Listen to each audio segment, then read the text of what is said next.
भूतिया कैमरा, एक डरावनी कहानी। अंधेरे कमरे में एक पुराना कैमरा पड़ा था। उसमें कुछ ऐसा छिपा था जो सिर्फ रात के अंधेरे में ही जागता था। यह कैमरा एक बार एक मशहूर फोटोग्राफर का था जो एक रहस्यमयी हवेली में फोटो खींचने गया था। हवेली के अंदर कुछ ऐसा था जो उसकी समझ से परे था।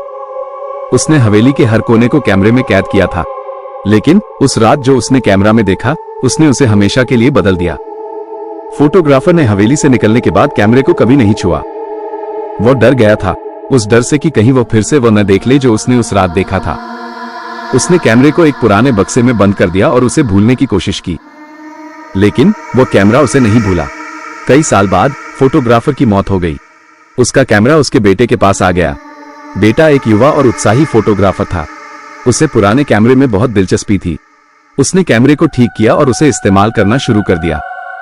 एक रात बेटा कैमरे से कुछ तस्वीरें ले रहा था। उसने कैमरे को अपने कमरे में रखा और सो गया। रात के मध्य में उसे एक अजीब सी आवाज सुनाई दी।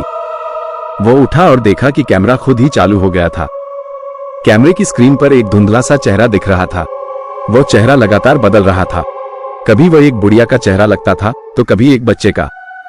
बेटा डर गया और उसने कैमरा बंद कर दिया, लेकिन अगली रात भी वही हुआ। कैमरा खुद ही चालू हो जाता था और उसमें डरावने चेहरे दिखाई देते थे। बेटा समझ गया था कि यह कैमरा कोई आम कैमरा नहीं है। इसमें कुछ ऐसा है जो उसे मारना चाहता है। बेटा डर के मारे क्या करे, कुछ समझ नहीं पा रहा था।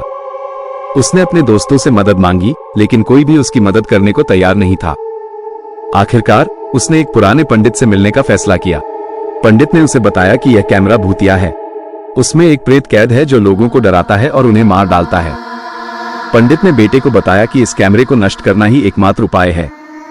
बेटा पंडित की बात मान गया और उसने कैमरे को एक जंगल में ले जाकर जला दिया।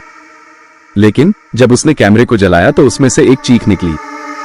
बेटा डर के मारे भाग गया। अगली सुबह जब बेटा वापस जंगल में गया तो उसे कैमरा जलता हुआ मिला, लेकिन कैमरे के अंदर से एक आवाज आ रही थी। वह आवाज कह रही थी, मैं तुझे कभी नहीं छोड़ूंगा। बेटा समझ गया था कि वह इस प्रेत से कभी नहीं बच पाएगा। वो हमेशा उसके पीछे रहेगा।